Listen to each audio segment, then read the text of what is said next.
ವಿಧಾನ ತಿಳಿಸ್ಕೊಡ್ತಾ ಇದ್ದೀನಿ. ತೆಂಗಿನಕಾಯಿ ತುರಿ ಹಾಕಿ 100 ಗ್ರಾಮು ಗೋಧಿ ಹಿಟ್ಟು ಇಟ್ಕೊಂಡಿದ್ದೀನಿ, 50 ಗ್ರಾಮು ಮೈದಾ ಹಿಟ್ಟು ಇಟ್ಕೊಂಡಿದ್ದೀನಿ, ಕೊತ್ತಂಬರಿ ಸೊಪ್ಪು ಇಟ್ಕೊಂಡಿದ್ದೀನಿ, 1 ಟೇಬಲ್ ಸ್ಪೂನು ಜೀರಿಗೆ ಇಟ್ಕೊಂಡಿದ್ದೀನಿ, 4 ಹಸಿರು ಮೆಣಸಿನ್ಕಾಯಿ, 1 ಪೀಸು ಬೆಳ್ಳುಳ್ಳಿ, 2 ಪೀಸು ಶುಂಠಿ ಇಟ್ಕೊಂಡಿದ್ದೀನಿ, ಕಾಯಿ ತುರಿ ಅರ್ಧ ಹೋಳು ಕಾಯಿ ತುರಿದಿರೋದು ಇಟ್ಕೊಂಡಿದ್ದೀನಿ.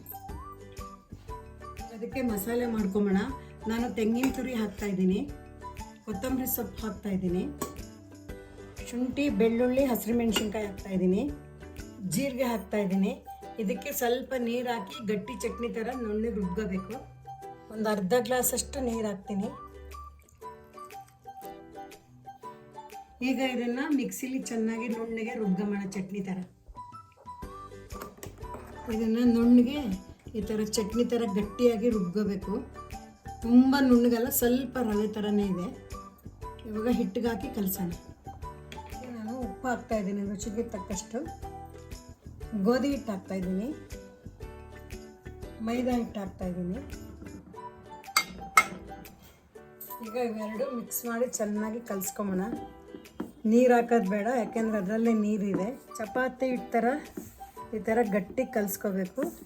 ಇದರಲ್ಲೇ ನೀರಿರೋದ್ರಿಂದ ನೀರು ಹಾಕೋದೇ ಬೇಡ. ನೋಡಿ, ನೀರೆಲ್ಲ ಹೀರ್ಕೊಂಡಿದೆ ಇದಕ್ಕೇನೆ ಹಿಟ್ಟಿಗೆ. ಈ ಥರ ಹಿಟ್ಟು ಗಟ್ಟಿಯಾಗಿ ಪೂರಿ ಹಿಟ್ಟು ಥರ ಕಲಿಸ್ಕೊಂಡಿದ್ದೀನಿ. ಇದ್ರ ಮೇಲೆ ಇವಾಗ ಒಂದು ಸ್ವಲ್ಪ ಎಣ್ಣೆ ಹಾಕೋಣ. 1 ಟೇಬಲ್ ಸ್ಪೂನಷ್ಟು ಎಣ್ಣೆ ಹಾಕಿದ್ದೀನಿ. ಎಣ್ಣೆ ಹಾಕಿ ತಿರ್ಗಿ ಮತ್ತೆ ಎಲ್ಲ ಹೀಗೆ ಎಲ್ಲ ಕಲಸಿದ್ದೀನಿ.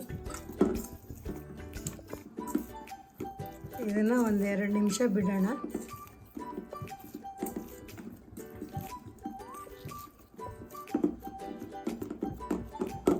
ಇವಾಗ ನಾನು ಪೂರಿ ಕರಿಯೋದಕ್ಕೆ ಈ ಥರ ಉಂಡೆ ಮಾಡ್ಕೊಂಡಿದ್ದೀನಿ. ಒಂದು 5 ಉಂಡೆ ಮಾಡ್ಕೊಂಡಿದ್ದೀನಿ. ಇದನ್ನು ಚಪಾತಿ ಮನೇಲಿ ಲಟ್ಟಿಸ್ಕೊಂಬೋಣ ಬನ್ನಿ. ನಾನು ವಿಡಿಯೋ ಪರ್ಪಸ್ಗೋಸ್ಕರ ನನಗೆ 3 ಸಣ್ಣದಾಗಿ ಒತ್ತಿದ್ದೀನಿ, 2 ದೊಡ್ಡದಾಗಿ ಒತ್ತಿದ್ದೀನಿ, ಮೀಡಿಯಮ್ ಸೈಜಲ್ಲಿ ಒತ್ತಿದ್ದೀನಿ. ತುಂಬ ದಪ್ಪನೂ ಇಲ್ಲ, ತುಂಬ ತೆಳ್ಳಗೂ ಇಲ್ಲ, ಒತ್ತಿಟ್ಕೊಂಡಿದ್ದೀನಿ. ಇವಾಗ ಇದನ್ನು ಎಣ್ಣೆಲಿ ಹಾಕಿ ಕರಿಯೋಣ ಬನ್ನಿ. ಈಗ ಎಣ್ಣೆ ಕಾದಿದೆ, ಬಾಣಲೆ ಸ್ಟವ್ ಆನ್ ಮಾಡಿ ಎಣ್ಣೆ ಇಟ್ಟಿದೆ. ಎಣ್ಣೆ ಚೆನ್ನಾಗಿ ಕಾದಿದೆ. ಇವಾಗ ನಾನು ಪೂರಿನ ಮಾಡೋದಕ್ಕೆ ಇದರೊಳಗೆ ಈಗ ಹಾಕ್ತಾಯಿದ್ದೀನಿ. ಇದನ್ನು ಒತ್ತಬಾರ್ದು, ಸುಮ್ಮನೆ ಎಣ್ಣೆ ಈಗ ಅಂತ ಇರಬೇಕು.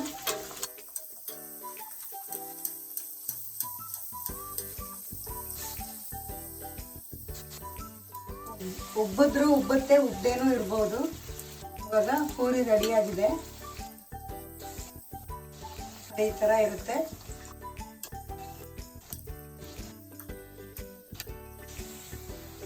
ಈ ಥರ ಆಗಬೇಕು ಪೂರಿ. ಇದು ರೆಡಿಯಾಗಿದೆ. ಇದೇ ಥರನೇ ಎಲ್ಲನೂ ಮಾಡ್ಕೊಂಬೋಣ ನಾವು.